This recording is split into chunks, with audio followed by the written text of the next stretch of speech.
좋은 아침입니다. 고린도후서 4장 7절에서 12절 말씀 보도록 하겠습니다. 7절 우리가 이 보배를 질그릇에 가졌으니 이는 심히 큰 능력은 하나님께 있고 우리에게 있지 아니함을 알게 하려 함이라. 새 언약의 일꾼이 된 바울, 또 어두운 데 빛이 빛이라고 하시는 하나님의 말씀이 자기 영혼에게 임하여서 예수 그리스도의 얼굴에 있는 하나님의 영광의 광채를 발견하게 된 바울이지만 그는 또 한 가지를 고백하고 있습니다. 이 놀라운 보배를 우리가 가진 것도 맞지만 그것을 가진 우리의 존재가 질그릇이라는 사실도 그가 지금 이렇게 고백을 하고 있습니다. 예수 그리스도께서는 보배시지만 우리는 질그릇이고 우리는 예수 그리스도의 이 복음을 질그릇 같은 우리 육체 속에 담고 있다. 이 사실을 우리는 잊어서는 안 됩니다. 예수 그리스도를 우리가 모셨고 새 언약의 일꾼이 되었음에도 불구하고 내가 질그릇이라는 사실을 알 때에만 해석이 되어지는 많은 일들이 있습니다. 이어지는 8절부터 한번 볼까요? 우리가 사방으로 우겨쌈을 당하여도 쌓이지 아니하며 답답한 일을 당하여도 낙심하지 아니하며 9절 박해를 받아도 버림받지 아니하며 거꾸로 뜨림을 당해도 망하지 아니하고 10절 우리가 항상 예수의 죽음을 몸에 짊어짐은 예수의 생명이 또한 우리 몸에 나타나게 하려 함이라. 복음을 가졌는데 그 놀라운 보배를 가지고 있지만 우리 자신이 질그릇이다 보니까 우리에게는요 날마다 사방으로부터 압력이 들어오고요 앞으로 무슨 일이 일어날지 모르기 때문에 또 답답하기도 하고요 대적들 사이에 혼자 덩그러니 이렇게 놓여져서 핍박을 받는다고 느낄 때도 있고요 어떤 때는 완전히 자신이 실패자처럼 느껴질 때도 있습니다. 근데 이게 이상한 게 아닙니다. 우리 안에 보배가 없어서도 아니고요. 그 보배를 담고 있는 우리가 질그릇이기 때문에 이 일은 당연한 것입니다. 여러분 그래서 우리는요 질그릇이기 때문에 이런 것들을 당하지만 우리 안에 계신 분이 진정한 보배이기 때문에 완전히 짓눌려 부서지지도 않고요.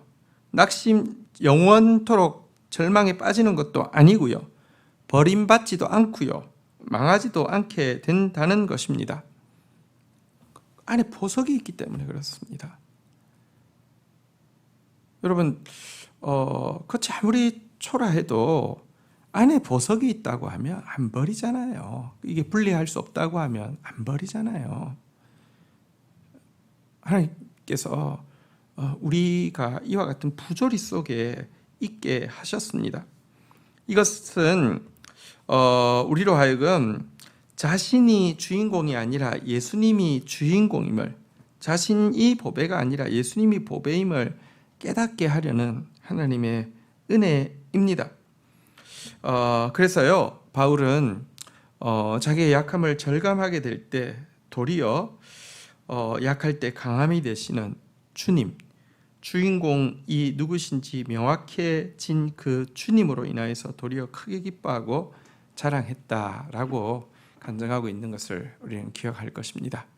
우리는 보배를 담은, 요즘 말로 하면 질그릇에 담진 않죠. 플라스틱 케이스에 담았습니다. 케이스가 해야 될 제일 중요한 일이 무엇일까요? 케이스가 자기를 깨끗하게 하기도 하고요. 자기를 막 좀 아름답고 빛나게도 해야 합니다. 하지만 여러분 케이스가 해야 될 제일 중요한 일은요. 자기를 활짝 젖혀가지고 자기 안에 계시는 이 보배가 많은 사람들 앞에 빛날 수 있도록 자기를 활짝 젖히는 것입니다. 이것이야말로 바로 자기 부인입니다. 그래서 바울은 우리가 항상 예수의 죽음을 몸에 짊어진다. 그래서 예수의 생명이 우리 몸에 나타나게 하려 한다. 이렇게 고백을 하고 있는 것입니다. 예수의 죽음을 짊어진다는 게 구체적으로 무엇일까요? 그것은 우리가 자기를 부인하고 자아의 죽음을 받아들이는 것을 이야기합니다. 우리가 질 수 있는 십자가는 예수님이 구원의 99.9%를 이루었고 우리가 0.001%를 감당하는 게 아닙니다. 우리는 절대로 구원자가 될 수 없습니다. 우리가 질 수 있는 최고의 십자가, 유일한 십자가는요, 자기 부인의 십자가입니다. 그래서 자기 부인이야말로 예수의 죽음을 이렇게 짊어지는 것입니다. 성경에서는 아무든지 나를 따라오려거든 자기를 부인하고 날마다 자기 십자가를 지고 나를 따를 것이라고 하면서 자기 부인이 곧 자기 십자가라고 이야기하고 있는 것입니다. 자, 이렇게 자기를 부인하면 예수의 생명이 드러난다는 것입니다. 플라스틱 케이스가 자기를 활짝 젖히면 사람들의 시선이 보석에만 집중되어질 수 있는 것입니다. 한 반쯤 이렇게 한 30도 이렇게만 열어가지고요, 자기도 보이고 보석도 보이려고 하면 안 됩니다. 활짝 젖혀서 보석만 보이게 해야 한다는 것입니다. 11절, 우리 살아있는 자가 항상 예수를 위하여 죽음에 넘겨짐은 예수의 생명이 또한 우리 죽을 육체에 나타나게 하려 함이라. 12절, 그런즉 사망은 우리 안에 역사하고 생명은 너희 안에 역사하느니라. 자, 이렇게 자신이 질그릇이고 또 자신 안에 보석이 있다는 사실을 잘 알고 있는 바울은 어떠한 삶을 삽니까? 여러분, 그 자신이 자기를 부인하고 사는 것은요,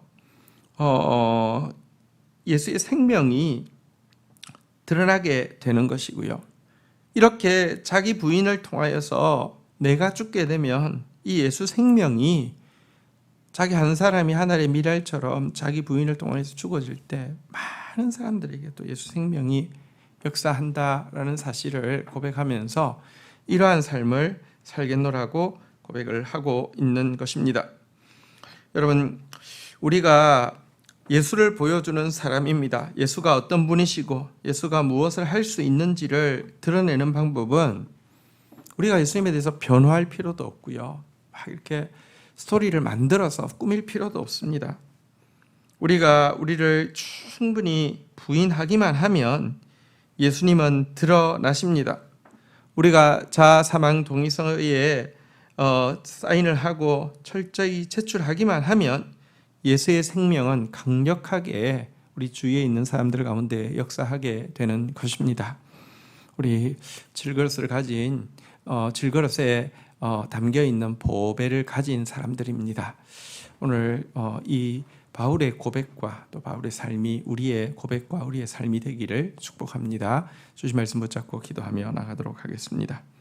하나님, 우리가 가진 이 복음이 진정으로 값진 보화입니다. 감추어진 보석입니다. 값진 진주입니다.